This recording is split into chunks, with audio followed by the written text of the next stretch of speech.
আসসালামু আলাইকুম everyone, this is Roxie, welcome to bikers Republic. আজকে থাম্বনেল দেখে অবশ্যই বুঝে গেছেন যে আমি কোন বাইক নিয়ে কথা বলতে চলেছি। হ্যাঁ, আজকের ভিডিওতে দুইটা বাইক এনেছি। আর একটা হচ্ছে ইয়ামাহা FZS ভার্সন 3, আর একটা হচ্ছে আমাদের সবথেকে জনপ্রিয় বাইক, 2 লক্ষ টাকার অ্যারাউন্ড 2 লক্ষ ফিগারের এক সময়কার সবথেকে জনপ্রিয় বাইক, সেটা হলো 4V। আজকের এই ভিডিওতে আমি আপনাদেরকে জাস্ট তুলে ধরবো কোনটা বেস্ট। অবভিয়াসলি ABS নিয়ে কথা বলবো। So this one is best or this one. আর হ্যাঁ, আমি কিন্তু একটা শর্ট ফর্মে আপনাকে একটা ছোট্টখাটো একটা ইনফরমেশনও দিতে চাই যে এই বাইকটার রেডি পিক আপটা কেমন আর FZ এর রেডি পিক আপটা কেমন। সো আশা করি এই ভিডিওটা আপনাদেরকে নিরাশ করবে না, কিছু ইনফরমেশন আপনাদের মাঝে তুলে ধরবে। সো আজকের ভিডিওটা বেশ ইন্টারেস্টিং হতে চলেছে, আপনারা বুঝে গেছেন অলরেডি। সো রিকোয়েস্ট করবো ভিডিওটা না টেনে দেখার জন্য। চলুন দেখে নেওয়া যাক এই বাইকগুলোর পারফরমেন্সটা কে কোনটা কেমন দেয়। So let's get started. Viewers, আমরা এইখানে অলরেডি একটা দাগ টেনে ফেলেছি। আমাদের বাজেট অল্প, দ্যাটস ওয়াই আমরা সাধারণত যেই ইটগুলো ব্যবহার করা হয়ে থাকে লাল ইট দিয়ে এখানে একটা দাগ টেনেছি, আপনারা হয়তো দেখতে পাচ্ছেন। সো আমাদের কাজ হবে হচ্ছে এইখান থেকে স্ট্রেইট বাইক নিয়ে আসবো, অ্যারাউন্ড 60 ক্যাচ আপ করবো, 60 বা 40 50তে ফার্স্টে ট্রাই করব যে এই 4V বাইকটা 50তে এইখান থেকে ব্রেক করার পরে কোথায় গিয়ে থামে। প্রথমতই আমি 4V নিয়ে স্টার্ট করতে চাই এই ভিডিওটি। 4Vর প্রথম যেই স্টেপটা আমি ফলো করতেছি সেটা হচ্ছে প্রথমেই যেখানে দাঁড়াবো সেখানে একটি দাগ টেনে নিব, দেন ওখানে পাশে মার্ক করে রাখবো এটা 4Vর দাগ।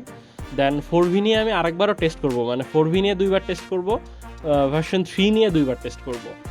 ফার্স্ট অ্যাটেম্পটা 4V নিয়ে শুরু করলাম। বিসমিল্লাহির রহমানির রহিম। এখন কথা না বলে ফাঁকা রাস্তা আছে, ট্রাই করি।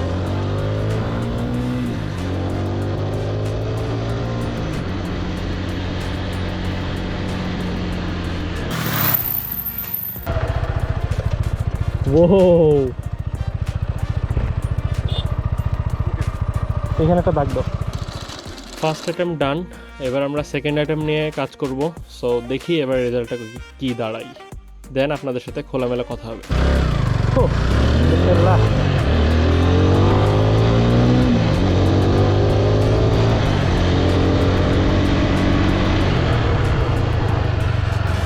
ও তাড়াতাড়ি আসো।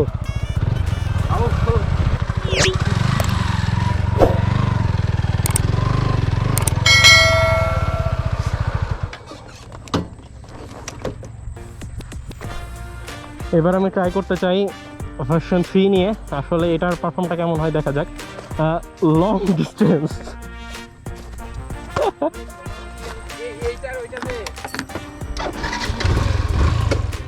আমি এখন FZS ভার্সন 3তে আছি। তো এখন দেখবো এটার পারফর্মটা কেমন দেয় ব্রেকিং সিস্টেমে।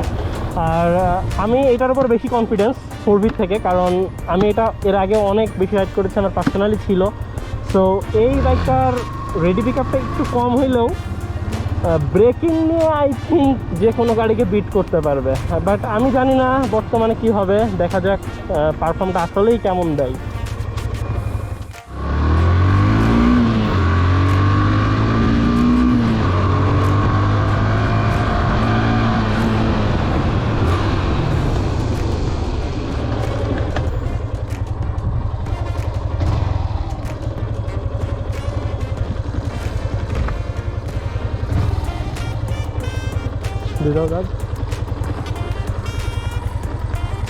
পিছনে চাকা কি উঁচা হয়ে গেছিল, না ঠিক একটু হয়েছিল।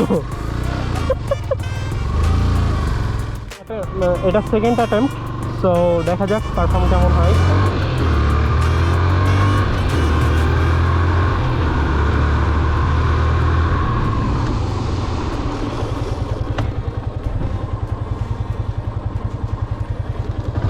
তাহলে সমস্যা ইটের একই সেম। এবার আরেকভাবে আমি ট্রাই করতে চাই।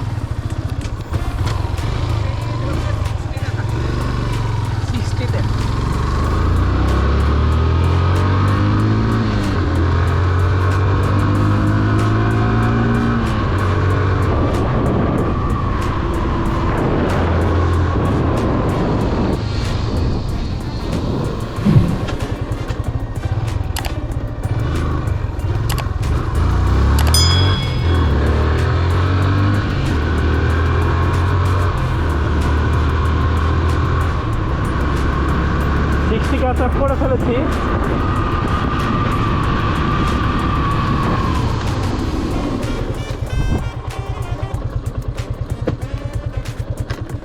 এই ফলাফলে আমি নিজেও সন্তুষ্ট, কারণ সব থেকে আগে থেমেছে দুইটা ব্রেক একসাথে প্রেস করার কারণে। Okay, thank you. Time to explain কোনটা কেমন পারফর্ম করেছে। ভিউয়ার্স, এইখান থেকে আসলে আমাদের ভিডিওটা স্টার্ট হয়েছে, যেখান থেকে আসলে আপনারা দেখছিলেন এখানে মার্ক করেছিল। সো এইখান থেকে আমরা ব্রেক ধরেছি। ফার্স্টের দিকে যেটা হচ্ছে, এইখান থেকে ব্রেক ধরার পরে আমি ফার্স্টে যখন 4V নিয়ে রাইড করি তখন জাস্ট সামনের ব্রেক ইউজ করছি, আমি পেছনের ব্রেকে পুশ করি নাই। স্ট্রেট বাইকটা এসে দাঁড়িয়েছিল একদম লাস্ট এইখানটাতে। সো আমি 4Vর সাথে সেরকম কোনো এক্সপেরিমেন্ট এর আগে করি নাই, আমার হাতটা একটু লুজ হইতেই পারে। ফার্স্ট অ্যাটেম্পটা ছিল এই জায়গাটা। দ্বিতীয় যে অ্যাটেম্পটা ছিল সেটা হচ্ছে একটু ইমপ্রুভ হয়েছে আমার নিজের মধ্যে। সেই ইমপ্রুভমেন্টটা এসে দাঁড়িয়েছিল এই জায়গাটা, এইটা, ওই যে ফার্স্ট একটা, দ্বিতীয়টা এইটা। আর দ্বিতীয়বার যখন আমি FZS ভার্সন 3 নিয়ে ট্রাই করলাম তখন আর কি, ফার্স্ট টাইম যখন আমি FZS ভার্সন 3 নিয়ে ট্রাই করলাম তখন ফার্স্ট রেজাল্ট আসে এইটা 4V ছিল, ফার্স্ট রেজাল্ট আসে এইটা, যেইটা আমার কাছে ফার্স্ট হিসেবে অনেক বেটার ছিল। দ্বিতীয়বার আমি এটা আবার অ্যাটেম্প্ট নিই, তখন ঠিক আমার রেজাল্ট আসে এই জায়গাটাতে। স্টিল সেকেন্ড অ্যাটেম্পটের 4V ছিল এই জায়গাতে, আর FZ ভার্সন 3 এই জায়গাটাতে। আর অবভিয়াসলি ফার্স্ট অ্যাটেম্পটের কিন্তু অনেক বড় ডিফারেন্ট। এটা আমার হাতের কারণে হইতে পারে, ব্রেকে ল্যাকিংস নিয়ে আপনাদের সাথে একটু পরে কথা বলতেছি। আর এই দাগটা যেটা আমি লাস্ট 3 নাম্বার আমি FZS ভার্সন 3 নিয়ে ট্রাই করেছিলাম, তো লাস্ট ট্রাইটা ছিল আমার এরকম যে সামনের ব্রেক পেছনের ব্রেক দুইটা সমান তালে, মানে সামনে পেছনে দুইটাই প্রেস করেছিলাম, যার কারণে আমার কিন্তু আরও অনেক আগে রেসপন্স হয়েছে সবগুলো, ইভেন সব ABS-এর থেকেও দুইটা ব্রেক একসাথে প্রেস করার কারণে কিন্তু আমার একদম রেজাল্টটা কিন্তু অনেক জোস ছিল। সো এখন আমি ট্রাই করব 4V দিয়ে যে দুইটা ব্রেক মানে ABS প্লাস পায়ের ব্রেকটা একসাথে প্রেস করলে আসলে কত দ্রুত রেসপন্স করে, আদৌ কি ভার্সন 3 থেকে আগে রেসপন্স করবে কি না। চলুন এই এক্সাম্পলটা দেখে আসা যাক।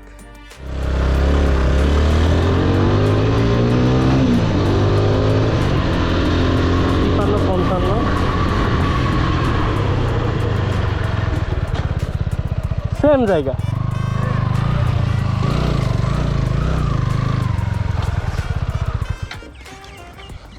আর আমি মনে হয় ফিল করলাম পেছনের চাকাটা অনেক স্লাইড করছিল। দুইটাই এসে এইখানে দাঁড়ালো না, এইখানে তো 4Vর আগে অবভিয়াসলি এটা ইয়ামাহা জিতে যাচ্ছে, কজ দুইটা ব্রেক ইউজ করার পরে কিন্তু অনেক ভালো রেজাল্ট আসছে এটাতে। আর 4Vতে আসতেছে এই জায়গাটা যখন আমি দুইটা ব্রেক ইউজ করতেছি।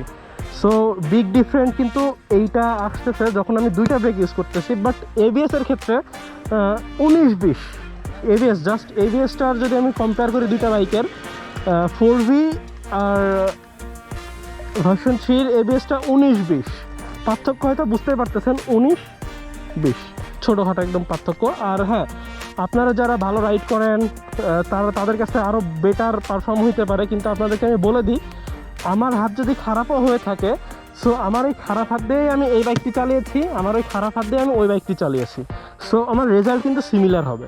এখন আমি শেয়ার করব আমার মন্তব্য যে কোন বাইকটি কেমন লেগেছে ABS-টা ট্রাই করার সময়।